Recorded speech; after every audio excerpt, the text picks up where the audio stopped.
On this video, we're talking about exposure and autism. Hang on. That's not right. On this video, I'm going to explore the topic of disclosure and autism. You'll cut that other bit out, right? Let's go.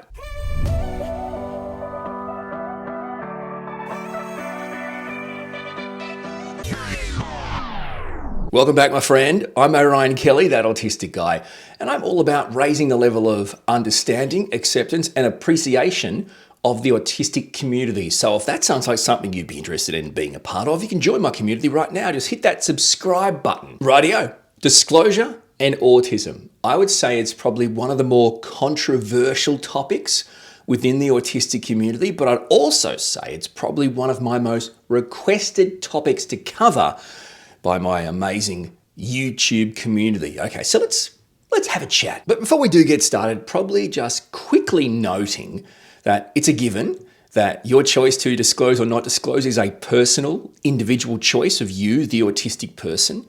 You just do what you feel is right in the particular situation. I'll also warn you, this video may be a little bit touchy for some people. I may get a little heated or ranty, but I think it's important we have this discussion in the most open, honest fashion possible.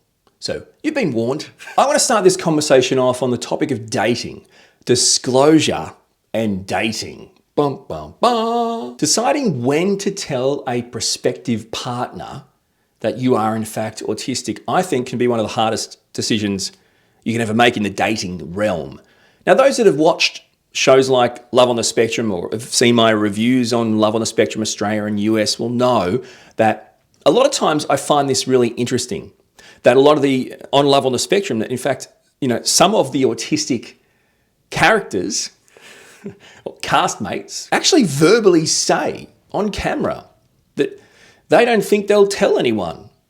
If they ask, maybe, but they're not going to outwardly tell anyone. Now, if they know that other person may be autistic as well, I think it's pretty clear they just blurted it out. But when they can see this person as clearly neurotypical, a lot of them have held back.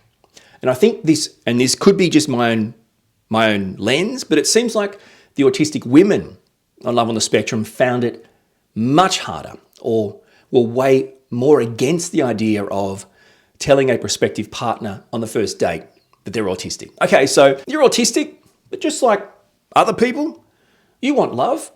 You want belonging, you want a partner. You're faced with a clear dilemma. I can tell them from the get-go, risk them knowing nothing about it or knowing the wrong things about it and outright rejecting me and I never get another opportunity. Or I withhold it from them. We go through a few dates, we click, we get on, we start dating, and then I've got to that point where it's like, wow, this has gone on a while. I should probably tell them now. But then you're left in a situation where they're going to look at you and go, well, you've deceived me. That's deceitful. You're autistic and you haven't told me until we've basically started dating as committed partners.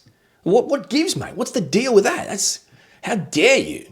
Why would you withhold that from me? And of course they can get on a high horse. The idea that they think because they're now dating you, they're telling you then is such a big issue, but it's only our issue, is ridiculous. Because I know, and we know, if you ask them point blank, if I told you at the very, very start, the first date, would have that impacted our ability to be in a relationship? I guarantee the majority of them deep down probably say, well, yeah, it probably would, right? Because everyone has their own preconceived ideas and judgments. Dating is super hard for neurotypical people, and it can be even harder for autistic people.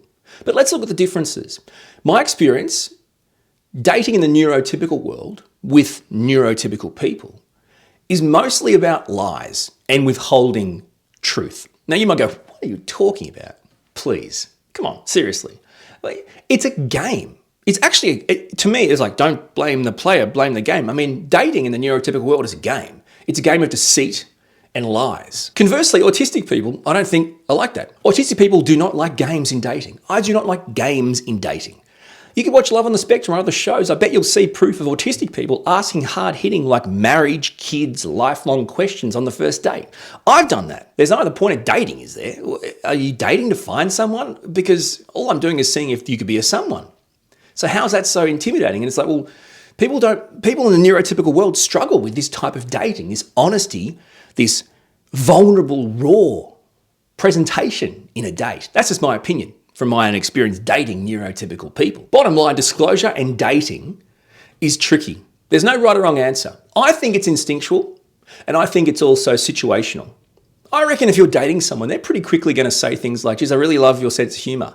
Or you have a really, really quirky view of the world. Or I really like how you think like that. You know, people will say that on dates, I guarantee it. And then that could be an opening. Well, I've got a pretty different kind of, I think pretty differently. I've got a pretty different brain. I'm actually, I'm an autistic person. This is the thing, right? You could have got in a relationship or even married to someone pre-diagnosis. So you both assume you're both neurotypical. And then when you get a diagnosis, your partner may have a hard time initially getting their head around, well, who have I met or who have I married here? But what I always say in that situation is, you know what?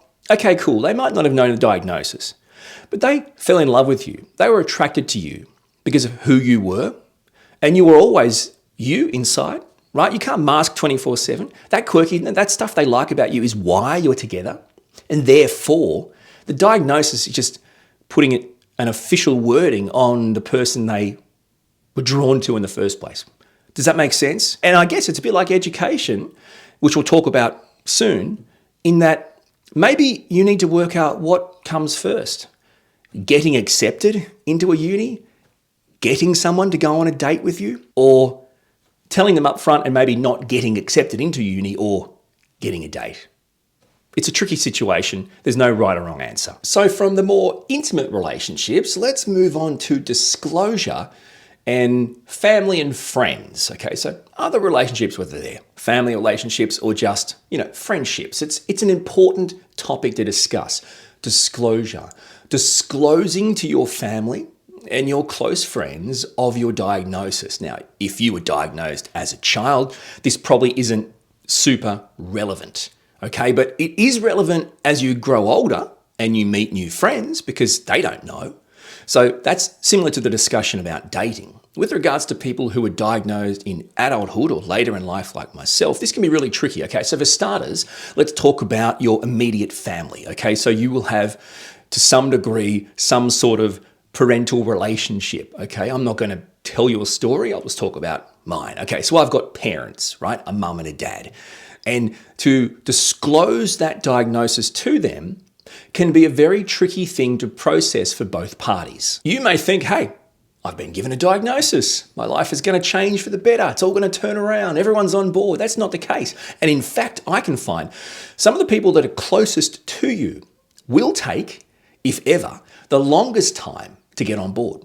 So processing a diagnosis and embracing a diagnosis, I find, can be the trickiest for people closest to you. Let's talk about a few possibilities. Okay, so parents, maybe they're pushing back because deep down, they just feel guilty. They feel like they've done something wrong, like they've caused this, like they should have picked up on this. Maybe what have we done to this person's life to delay this diagnosis? All these things are valid feelings, but I think, be on the front foot. My advice, if you choose to disclose to your immediate family, be on the front foot. Say, you know what, I've got something I want to share with you. It's really important, but I don't want you to think that in sharing this, I'm in any way placing blame or guilt or resentment upon you, because I'm not. If you tell them that from the get-go, hopefully that opens them up to embracing it. Because sure, look, put it this way. If I had a child come to me when they're, say, 20 or 30, so I'm obviously an old guy, and they're obviously grown-ups, and say, look, I've just been diagnosed being an autistic person, I may think, oh, how did I miss that? Oh, I've stuffed it up. I've ruined your life. I've put you back. I just feel horrible. And now I feel angry and resentful at you for putting me in this situation. So this isn't something that I think is a complicated discussion. I can't really help you more so than I can say, you should be aware, and maybe you're not, you should be aware that your close friends and your immediate family may be the hardest people to get to process and embrace an autism diagnosis later in life. It's just factual, and it's put yourself in their shoes and you'll probably understand why. Now, regarding established friends, you could say I'm in the camp of just a given. It's a mere given that my established friends knew I was going through the process and were supportive of it. So telling them was just the end of a long journey they were a part of. So that's one camp. The other camp is you hid it from everyone, though the diagnosis and the assessment process was hidden, was kept secret. Maybe you felt shame. Maybe you felt like an imposter. Maybe you felt many different feelings. You were excited. You were nervous, right? I mean, I've had all those feelings. Okay, so you kept it from people. I get that. And autistic people too can come across to other people, to the external world, can come across kind of like really sly and deceitful and withholding of information. But that we're not. We just don't see the point of spilling our guts out to every person in our life. So sometimes we don't share things because we don't think it's right or we don't feel comfortable doing it. So in that camp, I think it's the same as with family. I don't expect you to go back on our past experiences as friends and just wash it all clean because I'm now diagnosed. But I'd like to share with you a diagnosis. And I say that because what I find is a lot of established friends that have known you since childhood or early in life, well before a diagnosis, think you're just using this as an excuse. I get this a lot. You just think you can excuse how you treated me as a friend or how you were just a crap friend in a neurotypical sense. Because me personally, I'm a crap friend. I would like to have friends, but I don't really know how to get them or keep them. So in a neurotypical sense, I'm therefore a crap friend. So you can't just drop a diagnosis on me and expect me to wash away all the stuff you did to me just because now you weren't a bad friend, you were just an autistic friend. Well, that's fact. That actually is the fact. I wasn't a bad friend. I was an autistic friend. But you can't make people feel the way you want them to feel. So if you put it at the start, lead with that, and then let them know. Forcing people to process and embrace a diagnosis is not something you can do, nor should you try to do. Of all the parts of disclosure and autism that people ask me to cover, to talk about in the community, is employment. Okay, so disclosing you're autistic to a prospective or current employer. Step number one is a job application. There's usually a few checklists, right? There will be a resume, there'll be some references, and maybe a cover letter prior to even getting an interview. So at this stage, you're not going to put on your resume that you're autistic. That's not, you may have jobs or courses or maybe commitments, volunteer work or paid work you do in the field of support work or autism. You can put that there, and that may help the conversation. But in the cover letter, I see no point why you should say, "Hi, I'm autistic and I'm applying for this job." I don't think that's fair on you. The idea of getting an interview to get a job is hard enough. Why? So the idea that, well, is that deceptive? No, it's not deceptive. Where did it say in the cover letter, can you please list any medical diagnosis? What does that mean that, you've also got to list if you have cancer or if you're pregnant? No, that's actually, I'm pretty sure it's illegal to ask someone in an interview if they're pregnant, right? That's discrimination. Anyway, so no. How about job interviews?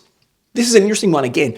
Job interviews are in no way, in my opinion, a fair balance of power, right? You don't get a choice of how it's conducted, where it's conducted, what's discussed, the content. So the idea that it would be a good idea to just blurt it out, again, I don't think, in my experience, I'm not too sure about that. No, I don't think it would. Because the majority of employers in the modern world, certainly in my experience, they may be aware of autism. I don't believe they particularly have any care of it or any real knowledge of it, or in fact, any idea that the benefits of neurodiversity of workforce, so neurotypical people with autistic people, the neurodiversity that creates can have immense benefits. But I don't think that's even something on their radar. I doubt it's even a theory they've considered. So getting a job, it's the right of anyone, the ability to be interviewed and get a job. Why would you make it another hoop to jump through? Again, this isn't deceitful. Hey, you can ask me. You ask me a question, I'll answer the question. But I'm not just going to blurt out. Let's say you have a job now, or it's a pre-existing job, and you've since been given a diagnosis that you're autistic. What to do? I think it's super important, once you have a job or you're in a job currently, to be as open and honest as quickly as possible. Now, the reason is because there's this horrible world in employment called HR. Frankly, I don't get it. I don't get it. And not to mention all the rules, all the procedures and policies and whatever you want, regulations and rules that HR bring into workplaces is all through the lens of a neurotypical person. It's almost impossible to navigate these ways of living and being for an autistic person. So it's really tricky. So you might as well get yourself on the radar that you're not, in their mind, a bad employee or a bad team player. You are autistic. You have an official diagnosis, which means you are a different person. You will experience the world and the workplace differently. And therefore, they should be aware of that. And in being aware of that, because you've disclosed it, they cannot get away with treating you badly or improperly or illegally through a discrimination point of view, because they're just going to say, well, no, you can disclose you're autistic, but in our mind, you're still a neurotypical employee. You've still, breached neurotypical standards, and therefore you're fired or you got a warning. From the get-go, if you put it there, it's like, well, no, you actually can't get away with that. Okay, so there's absolutely behaviors in the workplace that are unacceptable. It is irrelevant of a diagnosis. I get that. I'm talking about situations where it's just different. Right? As an autistic person, I have just communicated or expressed or processed or responded in a way that's autistic. And that has in some way made someone uncomfortable or offended or not too sure how to feel because they're not used to hearing things from an autistic person. And therefore, I must be the person that's wrong. So I'm responsible for what I say, yes, but I'm also responsible for how it's received. Seriously?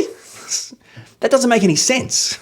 So there's a difference between outright inappropriate behavior in the workplace and simply autistic behavior that has been received by someone in a way that is not good because it's a different experience for them, and therefore you can be the bad person. You must be the bad person, therefore you must go. That sounds bad to employers potentially. It shouldn't, and here's why.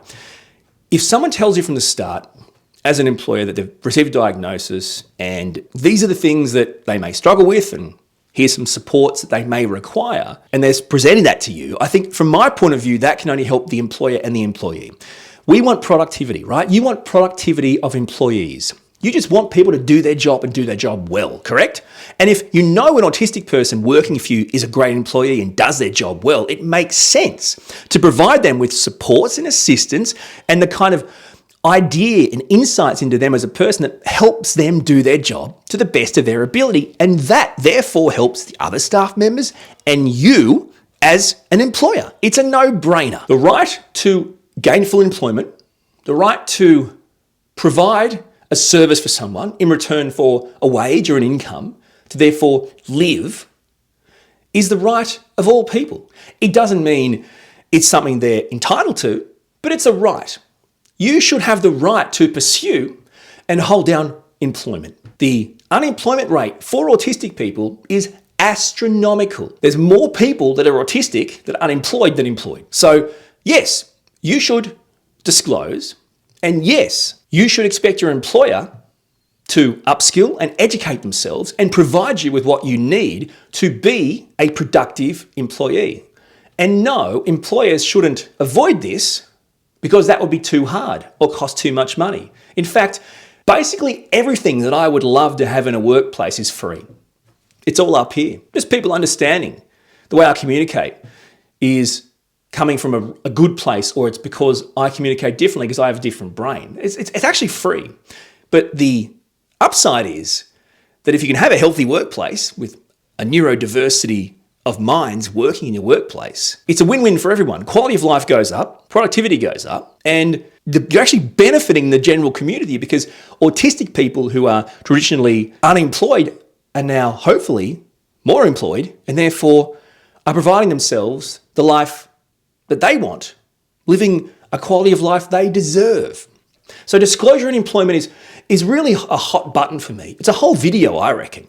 And it comes down to, I don't think you should tell anyone until you're actually employed in a job. Maybe you've already got a job and you've got a diagnosis since. I think you should tell them straight away. You should educate them in a way that's appropriate, provide them with how they could support you, show them that these supports are in essence, completely free, and how that's going to help them, but also how it's going to help you. We're not here to be exploited, but we are entitled to the right, like everyone else, to pursue and hold down paid employment. As an autistic adult who's studied at uni and now being an autistic dad of an autistic son, I am starting to realize the importance and the benefits of disclosing in an education environment to a kindergarten, primary school, high school, further education, universities, colleges, whatever you call them, where you are on the planet. There's a couple of tricky things here. Okay, so for example, from my point of view, our son, believe it or not, had to do an interview to get into primary school. I'm talking about like when you go to school at age 5. So in effect, he was put through a job interview to get into a school. Now, this isn't normal. I get it. It wasn't just a standard state school, but we had to pick the best school in the situation for our son's needs in our area. It turns out we had no diagnosis at that stage because I believe, and this sounds ridiculous, they interview them at like 3 or 4. So by the time you get to school, it's a couple of years later. And even when you start, there was no diagnosis. When it comes to your child's education or your own education, you've got to go with what you feel is right for you. From our point of view, my wife and I thought, look, if we provide all the paperwork and the results and provide assistance for them and work as a team and start to educate and inform, it'll eventually build to the point where it will be a well-oiled machine and our son will have the best possible opportunity to receive an education like any other child. So it worked for us. It may not work for you. Maybe in doing so, you're putting your education or your child's education at stake. Or maybe they're requiring further assessments or paperwork. The law is very different in different countries. From my point of view, I look at it like, well, it's pure discrimination law for a mainstream school to deny the educational rights of a child because they're autistic is pure discrimination law, as in a breach. It's discriminating someone for being different, for having a medically diagnosed disability. It's not my fault if it's harder for you to educate them. I've told you they need that. I've provided you with the proof and the supports and the assistance. It's not my fault or my problem. I don't care if it's harder for you. It's the law. University. You've seen my uni videos, like I'm a uni dropout, disclosing that I was autistic and had a couple of forms of diagnosed anxiety, only provided me or opened the doors to assessment-based assistance. Now, if you can't learn the content during the semester, an extra 10 minutes on an exam or an extra week on an essay is utterly futile. So disclosure is important, but it only opens up the gates for things. It doesn't mean the things you get are going to be useful to any respect. Education and autism is so behind in many ways the facilities provided for other people with other disabilities. It's actually ridiculous. It's prehistoric. Anyway, from a point of view of disclosing an autism diagnosis to education institutions, be that for your kids or yourself, I think it's important to do it to see what's there, but then I think it's important to understand they're probably not going to offer you things that are actually going to help you, and you're still going to have to advocate for the right supports that will actually help you learn. So I think disclosure is a beneficial thing to do. It just depends. It may be more beneficial for your child than for your adult self. I guess the only other really important thing to note just quickly is, what are the ramifications? Would your child not be accepted into a particular school? If you put it in your pre-admission application for a college or a university, how would that impact your ability to be offered a place? How would that impact your ability to study the course you wanted to study at the university or college you wanted to study at? I would say probably in this day and age, in the modern world, it would be very bad because people are still utterly pre-enlightened or ignorant of the real idea of an autistic person, which is infinite. There isn't one. Potentially, it makes more sense to disclose it once you're accepted and you're studying, rather than at points where you think there may absolutely be some sort of discrimination or bias, whether it's conscious or unconscious, that could impact your ability to study. See, it's tricky. And this is the point of disclosure. It's a conversation that could really go on forever. And there's 1,000 different arguments on why it's important, either way. I would say protect yourself. You get what you need. And then when you've got what you need with regards to a course or an education or a facility, you go, listen, guys, here's my disclosure. Do your job. Don't break the law. Let's go. The key takeaway from this video is disclosure is a personal choice, a personal decision. And in addition to that, it's the personal choice or decision of the autistic person. So whatever feels right for you in the situation you find yourself in is probably the move you should do. I hope the video has been helpful. I appreciate your support. Hit that subscribe button if you haven't joined my community yet. Until my next video, thanks for your support. We'll talk soon.